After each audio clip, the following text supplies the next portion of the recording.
there was wonderful music, and there was an eroticism.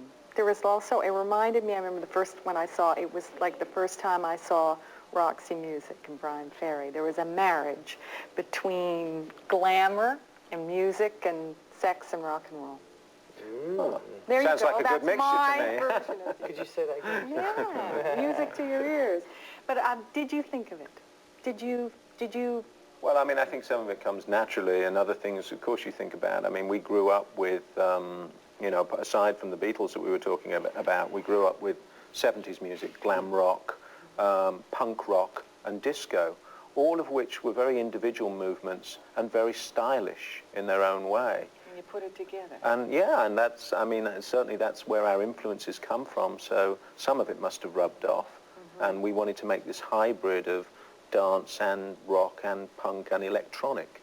And that's really, I suppose, where it started. Let's get back to the slide. When we went into the break. Oh, right, yeah. The slide. When did the slide, do you think, well, we had happen? We had an amazing sort of 1, 2, 3, 4-year run, I would say, 3.5 to 4 years. And then we were really sitting on top of the world, and when you look down and you start to see the cracks. And it was a very personal thing. It was within the group. I think we kind of realised that we were being used to a certain extent. We didn't want to, by the whole industry that had grown up around Duran Duran, actually, and that we really weren't in control of our own lives. And to regain control, Andy and John went off and did the Power Station. Nick and I did Arcadia.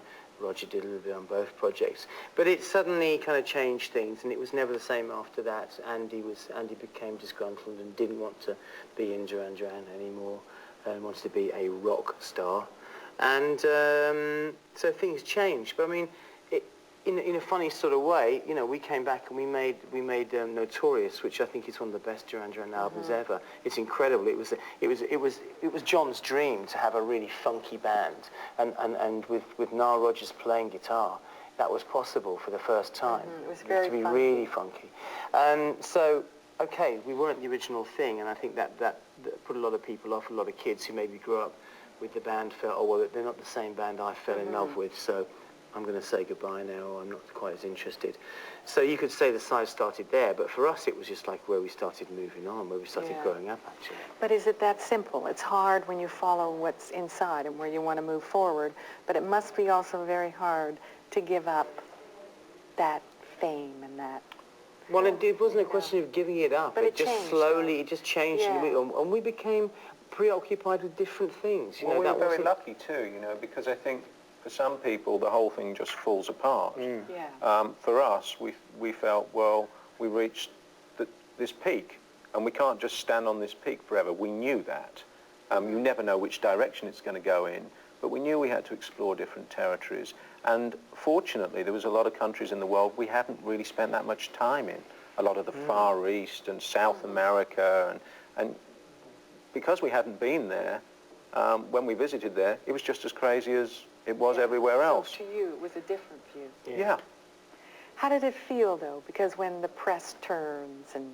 Well, the press were never with us. No, you're ever. right. They weren't. Ever. You defined that. Said, that was something you did proud of. We always said we can do it without you. Yeah. And we did. So that wasn't the thing. It was, and I don't think, you know, it became difficult to do certain things. Things like, you know, suddenly we didn't automatically get like played to death on MTV or on the radio, and that was difficult to deal with. I think to come to terms with to begin with. But then you think, well, hey, that's real life. That's what happens, and you just get on with it. How'd you get that together? Do you need help to get that together, or? Well, you know, around 1990, I think, was actually probably our most difficult period, because that's when house music had really taken over the planet, and also grunge was born. Grunge changed. Yeah, it changed a lot. Lots of people's lives. It did. Well, and what it also meant was there was no room on the radio and on television and in magazines for acts that were around before that. It wasn't just affecting us. No. It was affecting older acts too. And, you know, people was out with the old and in with the new. People were horrified. Grunge was like, it changed everything. Grunge, now it's boy bands. Yeah. But do you think people learned about the phases, though? No, but I think, of course, they learned. I mean, it's just that they still like them. They still like them. I mean, people enjoy things changing. They enjoy fashion. It's great when one thing comes along that everybody's into because they have something they can all relate to. And it joins people. Yeah. You So know. you see the upside of it. Yeah. But again, I mean, did you have to, were you always, you knew that it couldn't last. Were you always so together about it, though? Did you need, because it just seems to be hard. We always went back to the drawing board after every tour. We'd go back and write new songs again, Yeah. do a new album, and go out, and we know we were going to go out there and make videos again and go on the road again. Did the music help? How much is the music? I mean, The music all is this everything. starts with the music. Music you is get everything. women and money and But all those things, travel. all of those things are very exciting when they first happen to you. But you get used to them. The one thing that always still surprises me is when we come up with a new tune. Yeah. Or a new piece of music. Yeah, I mean, it's at the end- always surprising. It's a shock. That you think, could do it again. where'd that come from? Yeah. Well, Where at on the earth end of did the that day, come if you from? have that and you have that song, even if it's not connecting in the way you'd like it to with your audience, you can still be very proud of the record. I mean, I go and see lots of obscure films that not many people bother to go and see, and they're great films. Yeah. And from directors maybe that have had huge successes too. I mean, I don't know, take a film like Mars Attacks that was a complete flop in North America in relative terms. I happen to think it's a great movie, but Tim Burton, who made it, has made loads of great movies that have been huge successes as well. You can't win every one. And you'll go to the movie. Yeah, absolutely. I always will, because I think he's a great talent and always comes up with something that's special, you know, and people don't usually just completely lose their ability to be good at something. No, they don't, no matter what we hear about stuff. It's true. If you were smart enough to do it if you had that much creativity, there's something in there somewhere. We're going to take another break. We're going to return. Duran Duran, don't go away. Who's the lead, please? I want to ask you before we move into something. I just want to, what's your take on hip-hop? I love it. Me too. Do you? I think it's some of the most exciting music. And it's funny because I remember back in the late 70s when you heard Rapper's Delight, and then all of a sudden Blondie, who we love, came out with a rap song, and I thought, this isn't going to be around much longer. It looked kind of like trend-mongering. And then here we are, 20 years later, and it's some of the most exciting music being made. And you have white bands who are borrowing from the hip-hop world, making some of the most interesting music around. Yeah, we had Uncle Cracker here. I don't know if you know him Don't know from Uncle Detroit. Cracker, but I love He the does Beastie great Boys. white, yeah. Yeah, but then they do sample all our things too. Yeah. They do, and But they move it all. Do you think it's because it moved in from the street? Like, you know, do you see it? I mean, they say hip-hop is the voice from the street, the new breaking down of the barriers, the new rock and roll. Do you see it I think that way? it is. I mean, I think it is. I don't necessarily think it's the new rock and roll. I think it's probably the most recent, really big one, or the biggest big movements. But like you said, rock and roll came from the streets, didn't it? Yeah. It's the expression of what's going on. A lot of great poetry in it. It's almost more like punk was. Yeah. Has it evolved, though? What did you think when a lot of the hip-hop stuff came out, when the lyrics Well, we got loved it. weird? I mean, you know, the thing is that the Grandmaster Flash and Melly Mel and the Furious Five, when they did The Message and White Lines, we first heard that. It did sound incredibly new. Yeah. And that really is where it started, I think. And, you know, we covered White Lines in about 95 on the Thank You album, and we did a rock version of a hip-hop song. Because we felt it was very relevant, and it was also a great piece of music. And that with was the one original of the first, artists and on that it. was one of the first mergings, because now it's really in to merge. You had Aerosmith And Run DMC. They were the first one. Well, definitely the first. Yeah. Yeah. Well, now it's getting more and more popular. It seems that you got to push. There's a movement now to put a bit of everything in everything and mix all sorts of things like country and western and hip hop. Maybe we should re-release White Lines, because when we first put it out, radio stations told us they didn't want to play it because it had black people on it. Yeah, that was still a. Yeah, it's disgraceful, actually. They wouldn't play it because of the rap on it. They said, no, we don't play rap on our And now you alternative watch- stations now. Everything's got Yeah, rap on you it. watch the American Music Awards, it's all and everything. Kid rap. Yeah. Now you're touring. You're going to play in Toronto in August. Excited about that. I haven't played here for a few years. Molson's, what's it called? Molson's Center or something? Yeah, the amphitheater. August 12th. Yeah, great. Now, how do you when you perform live, do you reconnect? I mean, do you have different generations? Or are original Duran Duran fans bringing their kids? We got a few of those actually, and what the great thing is having a young audience, always having young people in the audience, which means there's a future of us. Whether they're brought there by their brothers, sisters, aunties, uncles, parents, grandparents, I don't care.